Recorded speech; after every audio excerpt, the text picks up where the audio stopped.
what I take issue with, it's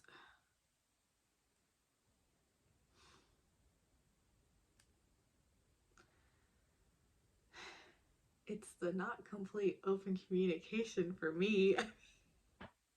I mean, like Nick said, in that rose ceremony, apparently I'm just not going to give a recap. You guys are just going to hear my thoughts. Sorry. Um, in that rose ceremony, when Clayton was being honest and transparent and telling them what had happened with Susie, he did not mention that he said, and maybe he doesn't realize it, or it didn't come out, or maybe it did come out and they didn't show that in the edit, who knows. But from our point of view, he did not let them know that Susie was the one that he loved most. So that's already something that essentially he's kept from them. And what next week looks like it's going to what looks like it's going to happen is that he's going to go and talk to Susie for either closure or just to lay it all out there for her to make her ultimate decision.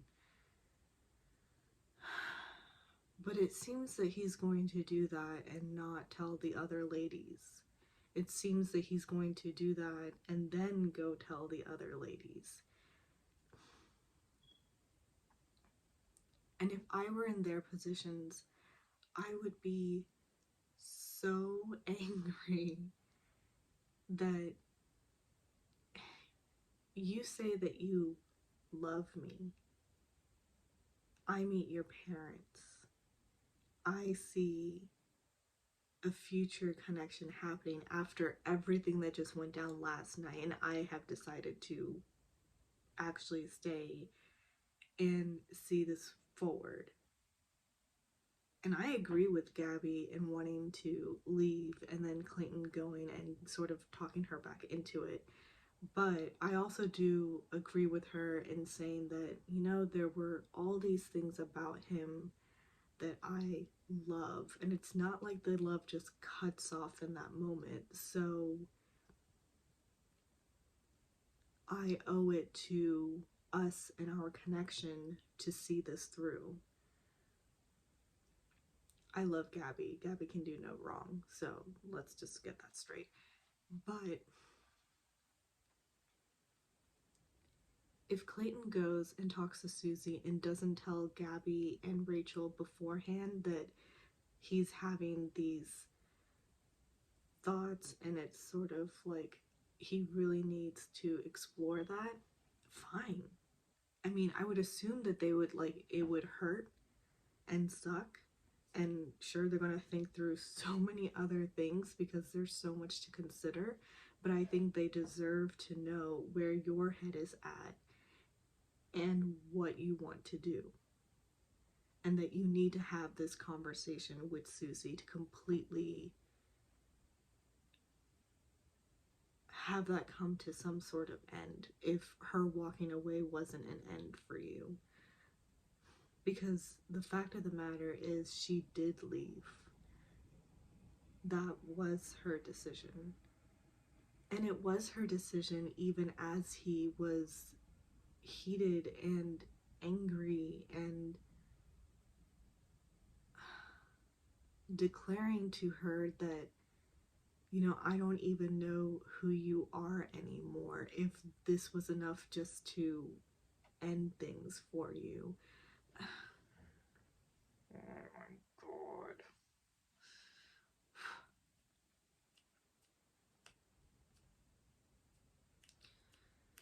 He's of this notion that in relationships, if both people are invested and they love each other, then you work through troubling times.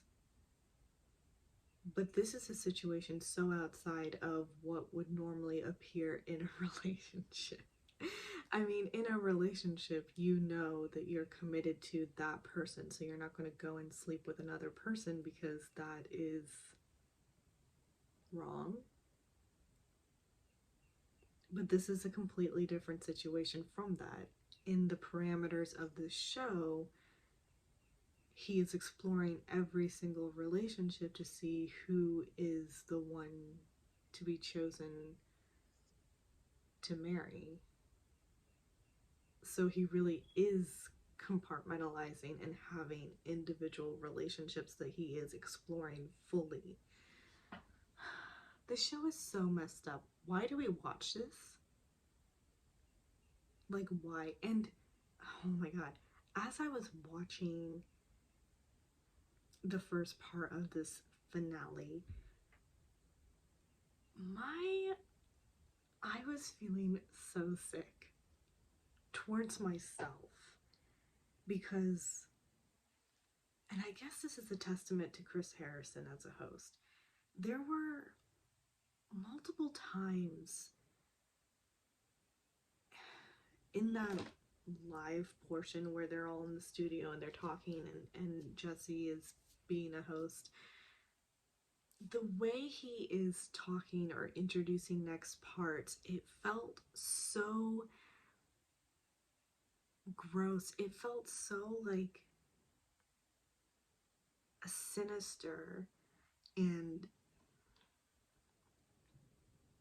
it's like we all know that this show is very heavily producer driven.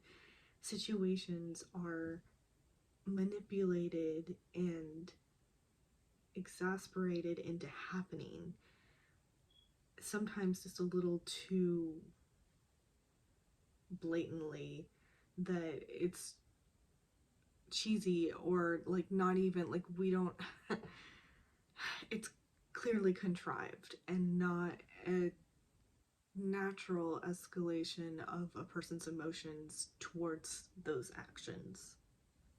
So, and it's like, I knew this. I've always known that watching these shows, especially since watching previous contestants now recap and talk about this. Producers must hate that, though, because, you know, these contestants are just poking holes into, yeah, no, that was not that person's decision. It was a producer.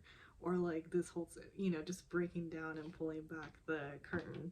So, um, but I just, there were certain things. Let me see if actually, I mean, talking about how they've been like watching online and they're trending number one, in a weird way felt like, even though it wasn't said to be a prideful thing, it still felt like Bachelor was proud to be trending number one for this thing. Yeah, before the Meet the Parents. So after the rose ceremony, and Jesse is hinting that it gets even crazier, the way he said it, it just felt like he was speaking more for the producers, you know, and that they're enjoying it. Chris Harrison had this way of,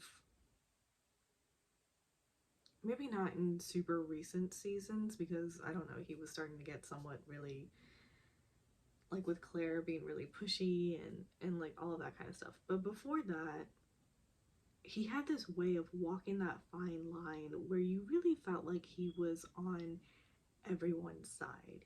Even though initially you know he's on the show's side, he is a host for The Bachelor and he is going to do what he needs to do or whatever to get certain situations. And, you know, God, this is all so insidious. But there was still this like notion, at least visually, that appeared that he was on the lead side. He was on the contestant side. He had their, like, really was just there to listen and be a sounding board and I feel for you guys, and I don't just, ugh. And then, okay, sorry, this caught my eye too, so I guess I just have to go ahead and say it. Jesse nearly cut off Michelle when she was speaking, and straight up did cut off Rodney. And I get, like, with the Rodney situation, timing, and I'm sure it's the same with Michelle, but of course it's going to be the people of color that get snubbed and have to be rushed to finish. I don't know if anyone else noticed that, but I did. Um, and I hate this because I'm sure Jesse is fine um, as a person, and initially he's okay as a host, but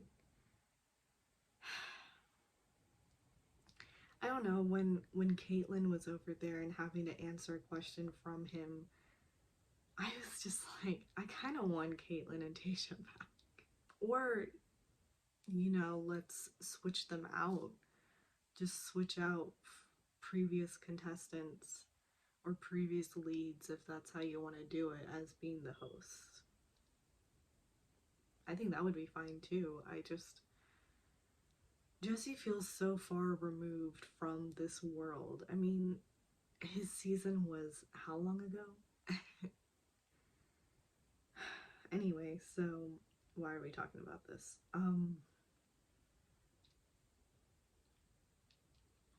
Maybe just a general overview as best as I can because I'm